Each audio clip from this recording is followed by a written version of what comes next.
کیا ہم سب بندروں کی اولاد ہیں؟ کیا انسان جو ہے وہ بندروں کی ترقی یافتہ شکل ہے؟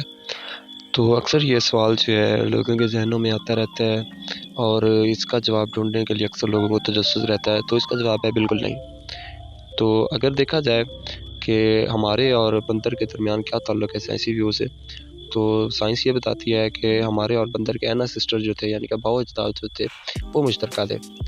یعنی کہ سائنس کہتی ہے کہ انسان کا وجود جو ہے وہ کیسے آیا، تو اس کے بارے میں سائنس کہتی ہے کہ سب سے پہلے مائکرو آرگنزم موجود تھے، اور مائکرو آرگنزم جب ان میں میوٹیشنز آتی گئی، تبدیلیاں آتی گئی، ماحول میں تبدیلیاں آتی گئی، تو مائکرو آرگنزم سے مختلف جاندار بنتے گئے، اور جن میں سے جو ہے بندر بھی بن گئے اور انسان بھی بن گئے، یعنی کہ پہلے کے جو اینسسٹر تھے وہ سیم۔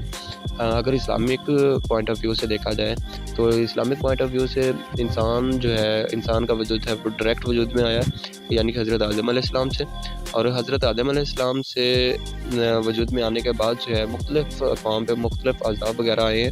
عذاب الہی میں ایسا ہوا ہے کہ انسان کو جو ہے وہ بندر کی شکل میں تبدیل کر دیا گیا۔ تو ایک لحاظ سے جو ہے سائنس کا پوائنٹ آف ویو یہ سیم ہے، صحیح ہے کہ انسان اور ان کے بندر کے آباء و اجداد وہ مشترکہ تھے، یعنی کہ پہلے جو انسان وجود میں آئے تھے اور بعد میں جو ہے وہ بندر وجود میں آئے اور وہ عذاب الہی سے وجود میں آئے۔ تو یہ اسلامک پوائنٹ آف ویو اور سائنس پوائنٹ آف ویو سے بندر کا کنسیپٹ ہے۔ اور اگر آپ کو ہماری یہ انفارمیٹیو ویڈیو پسند آئی ہو تو ہمارے چینل کو لائک اور سبسکرائب ضرور کر دیجیے گا۔ انشاءاللہ نیکسٹ ویڈیو کے ساتھ حاضر ہوں گے، تب تک کے لیے اجازت، اللہ حافظ۔